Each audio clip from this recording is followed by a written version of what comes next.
Welcome to another episode of Ladies Talking Business on PlusTvAfrica. I am your host, Moremi Akano. On today's episode, we will be talking about how to build a sustainable agri-food processing business in Nigeria with our guest, Adeola Balogun. Adeola is a chartered accountant with a passion for driving innovation, change, and ensuring food security in the agri-food processing value chain in Africa. Her mission is to help reduce post-harvest losses in Nigeria by partnering with the right stakeholders, helping to build sustainable agri-food processing businesses, and providing knowledge and guidance to new entries in the industry. Having spent almost 20 years working in Unilever and Cadbury International, she understands the pain points of most food and beverage companies with importing their ingredients. She is the founder of LimLim Foods Production Company Limited, known for producing freeze-dried fruits and vegetable products. Thanks for joining us on the show today. Thank you very much, Maria. Okay, so let's talk about food processing in Nigeria. Where are we in terms of processing compared to other African countries? And when I mean other African countries, I'm talking about like the big ones, South Africa and the likes. Nigeria is trying. We have lots of SMEs springing up every day, all trying their hands in different aspects of the agri-value chain, which is quite huge and has huge potentials. The government is also trying. We have a lot of support by agencies. We have Central Bank giving out facilities, BOI, NISA, to mention but a few. NEXP is also helping support SMEs. We can't really compare ourselves with the likes of South Africa and Ghana. They've gone way ahead of us. But given our market size, Nigeria, it's quite huge. And we're trying, and we're going to get there.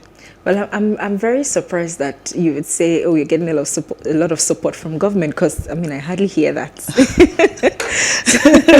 I'm also surprised I'm saying that myself. But it's the support is there. It's actually there. It's only for you to have your infrastructure and your documentation in place, and you'd be able to access the support. Amazing. So how lucrative is the food processing value chain?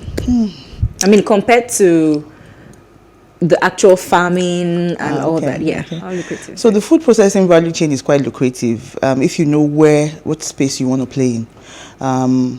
There's so many options. It's very huge and wide, and it feeds a lot of industries. You can't be in the food because you're adding value to raw materials. So once you add value to raw materials, you're definitely going to make a profit. It's quite profitable. The potentials are huge. It's scalable. And you can support loads of industries. Right now with import substitution, I mean, this is the right time for you to be in food processing if you have the passion for it. Interesting. So you mentioned earlier that there are a lot of options. So many. So can you give us some innovative, business ideas in that sector? Okay.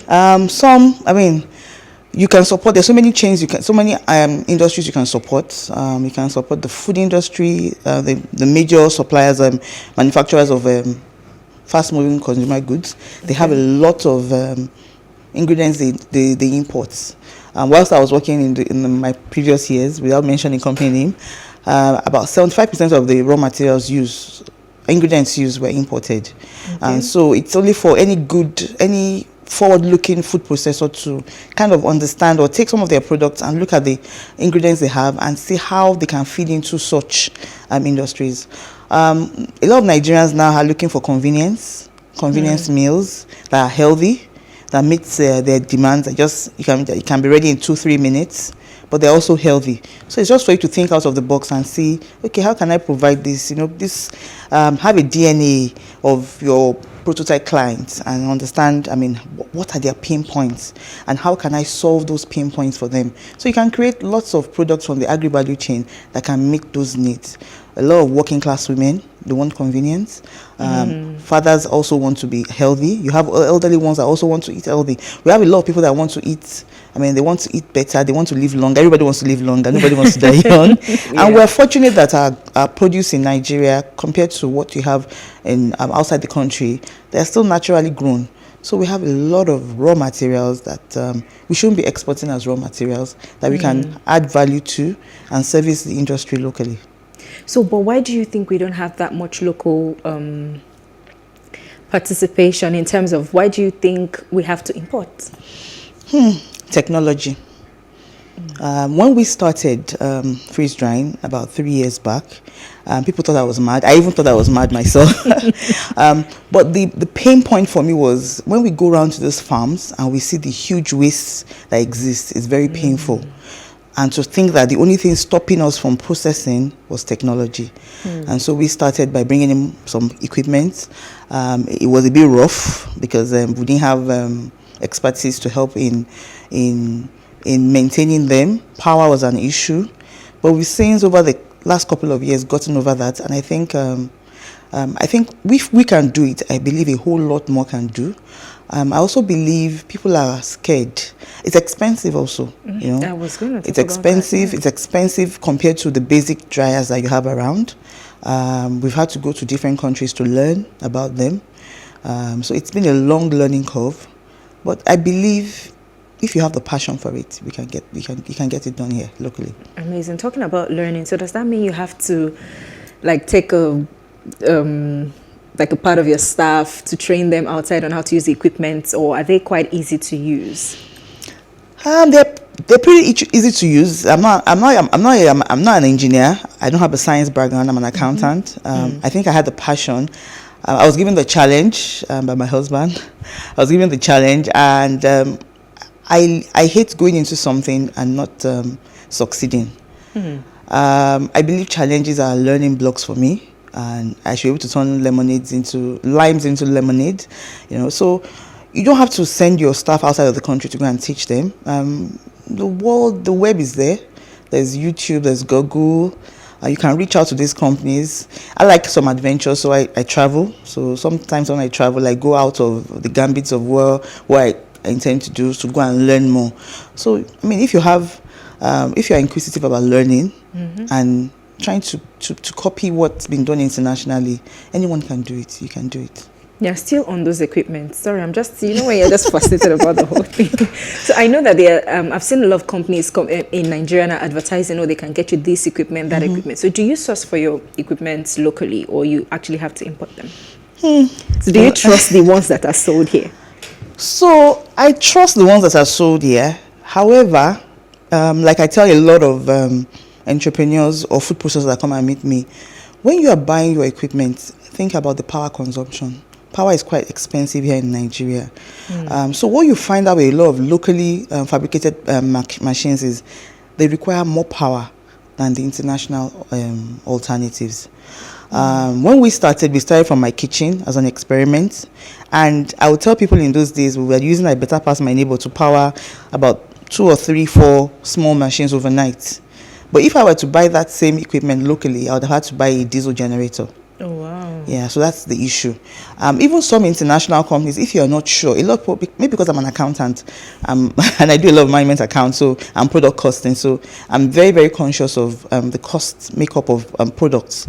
And I know how people easily get swayed about buying the acquisition cost without looking at their running costs. And the running cost is quite important. It's most important than even the acquisition cost. So that's been a driver for me. So anytime I buy equipment, the first question I ask is, what's the power requirements? Once I understand the power requirements, I can understand how it fits into my model and if it's going to work for me. That's an interesting way to look at it, but we'll talk more about that shortly. We will be back for more conversations with our guest right after the break.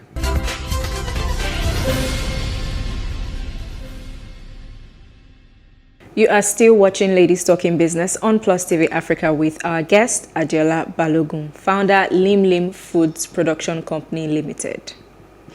Okay, so I want us to talk about the, money-making bit of it. Very important. Okay, but from your experience of over 20 years in this industry, how can we strategically improve the food processing value chain?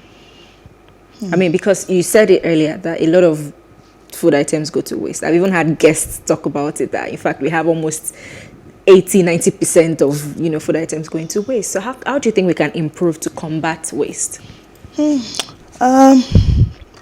I would say maybe if we have incentives from government, I remember one of the discussions I had with one of the government agencies, and we're talking about enforcing local input tax to encourage companies that use local inputs and giving them tax breaks. I mean, by using such. One pain point for me was the banana value chain. When we, in Nigeria, most of our fruits, we just take them as basic. We just eat them. We don't use them for any other thing. Yeah. So with bananas, when bananas go ripe, there's no use for them. It's zero waste, zero value. But we're able to turn ripe banana, which you can't dry using heat dryers, into chips, into powders. Powders are used for baby food as sweeteners and binders for baby food. So you can just look at the whole value chain, all those mangoes, pineapples and all, even tomatoes, turning these things into ingredients that companies can use. And from so doing, amazing that we've had a lot of SMEs start up new business lines. So you have people infusing honey with food powders. You have even smoothie makers. We have seasonal fruits. I take about our famous agbalumo. Agbalumo has a very short time frame, season. But with us, you can have agbalumo all year round. So you have smoothie makers using our fruit powders in making smoothies for their clients. And because of our drying process, it keeps the structure and nutrient of the product intact, meaning that when you put them back in water, it goes back to its pre-state. So you can barely tell the difference between the processed one and the natural fruits. So it's been able to open up a whole host of industries for startups. So people, you find women that we're not doing anything now, they're able to say, can you make this for me? I want to start something, and they're making, and it's creating value for them, and they're earning income from such. And food processing, minimum gross margins you should be making, 30% should be easy for you. 30, 35, 40% gross margins. Very easy with food processing. Okay, so I want to start a food processing business. Let's just assume, hypothetically, I want to start a food processing business in Nigeria. What are the key things I must be aware of before starting? Well, it's not only related to food processing. It's for any business you want to start. You need to understand the client.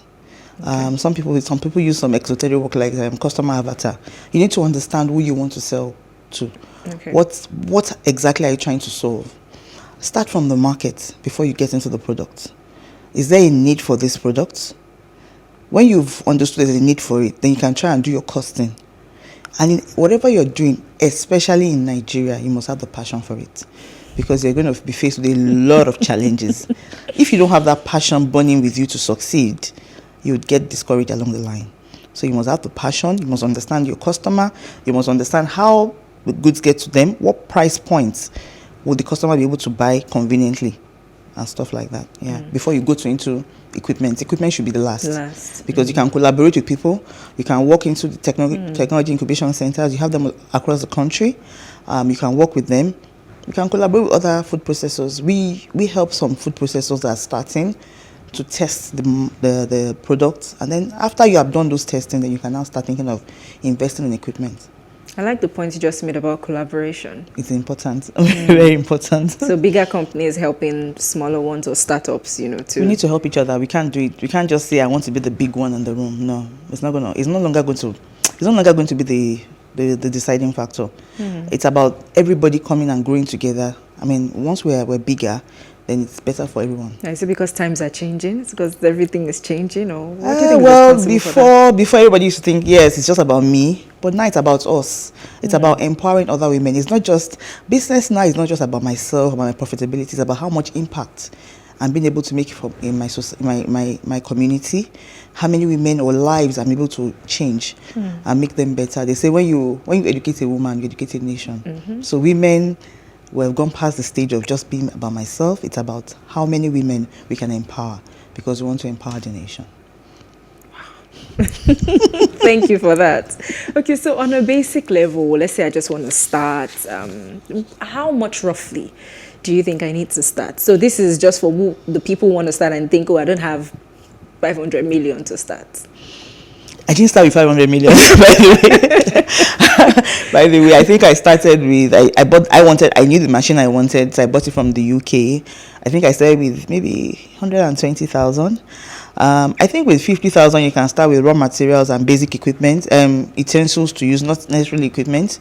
You can talk to, and there are so many groups around. You can join societies like NASI, NASME, NASIMA, and where you have a rich pool of entrepreneurs, and you can always ask anybody there, I need this, I want to dry this item, how can anybody help me? And you'll be amazed how much help you get from all these associations, small and medium scale associations. So you don't really need much money. I think from 50,000, and if you want to buy a small dryer for yourself, maybe you have about 300,000 for the dryer and utensils and raw materials, and you're good to go. Amazing. So I've started this business. Yeah. How can I keep it sustainable? Sustainability is about what your vision is. What's driving you? Where do you want to be? Who do you want to service? People start business because I want to make small money. I want to be earning small income to sustain myself and my family and all that. But sustainability is about what's driving me. Where do I want my business to be? Who do I want to serve? Understanding my clients. When you do that, you have to do those exercises. You have to think. Sometimes I go for walks and then it comes to me, you have to think deep, read about industry and all that. What are the requirements? Do I need NAFDAC? Do I need FDA? And try and ensure you have all those, my documentation. Right from day one, we knew what we were going to. So we had our NAFDAC done barely 6 months after we started. We had our FDA done a year after. We were having our annual accounts done every year, even though we were doing very small turnover. But we had all our annual accounts done. And we had records for everything we were doing. So all those are building blocks into ensuring that you are building a sustainable business.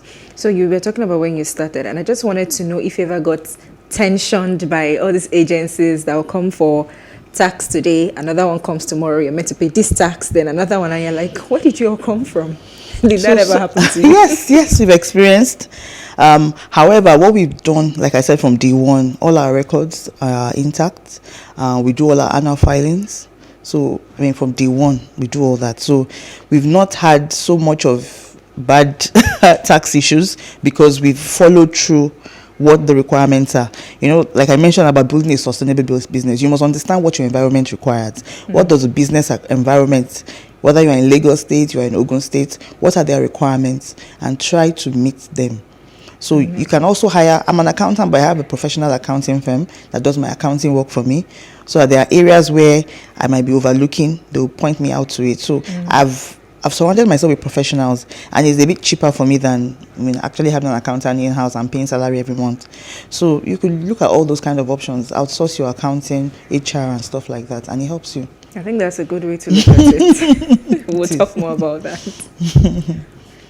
We will go on a short break now. Please stay with us.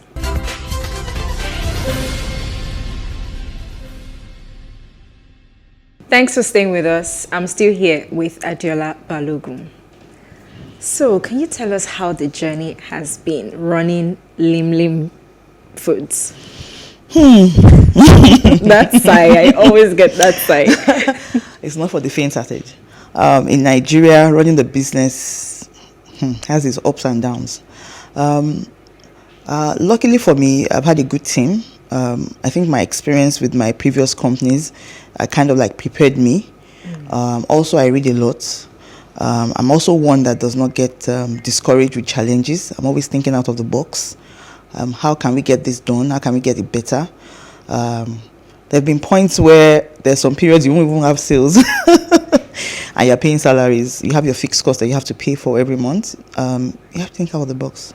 Sometimes you have some assets that you have with you that are not working for you. Dispose of them to sustain the business. Some people, I use this phrase, some people give up 6 feet away from gold. You're very close to it, but you give up easily. I am one that says never say never. We'll keep going forward. We'll keep researching. As long as I'm sure of my business model, I know where I'm going to, we'll get there. There have been times I bought equipment and barely 2 months after, I think the power situation spoiled the machines. Okay. I paid somebody 500,000 to do rubbish. They spoiled the equipment. We plugged them in, everything got burnt again. Wow. It took us about 7-8 months to get the equipment right, and they were not done. They were not bought from Nigeria. So we're having calls with the OEM in the US who didn't understand that we didn't have lights and we're using generators. And there was a timing difference. So me and the engineer will be there at 9 p.m. in front of the machines. Generator is making noise there, and we're calling the OEM, and it's like, what's all that noise in the background? And they even saw barbed wire. They saw this our window frames, and they were like, how come you have metals around your windows and all that, you know? So it's been there was a particular night I said, I'm not doing this again. I'm not going to give up. My mom was like, just go and sleep. When I woke up later, I was like, okay, let's start again. Let's pick up from where we left off. Let's pick up again. And so it's been, you've had those issues, you have those points, and we also had the very nice moments where customers are happy with you, where you're seeing new inroads. We had an inspection this morning that went very well.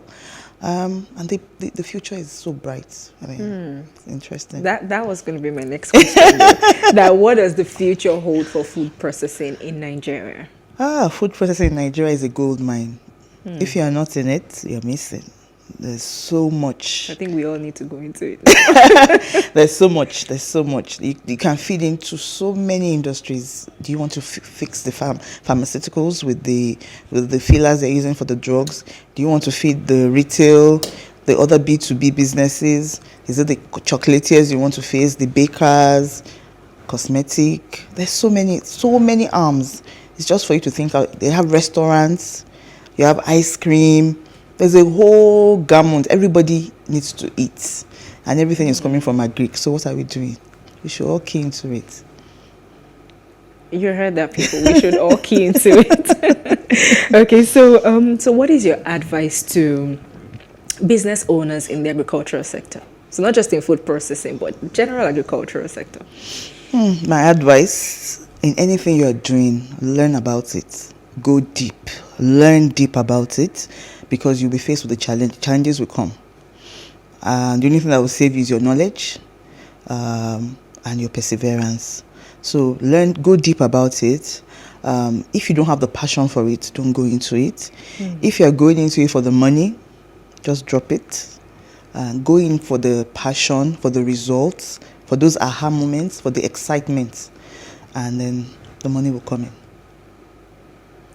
Thank you. Thank you for that, and thank you so much for coming on the show today. Thank you very much, Morenke. It was fun staying here. Thank you. Thanks for joining us today on this episode of Ladies Talking Business. Do join us this same time next week for another episode. Don't forget to follow us on PlusTvAfrica Lifestyle on YouTube for more. I'm Moremi Akano. Bye for now.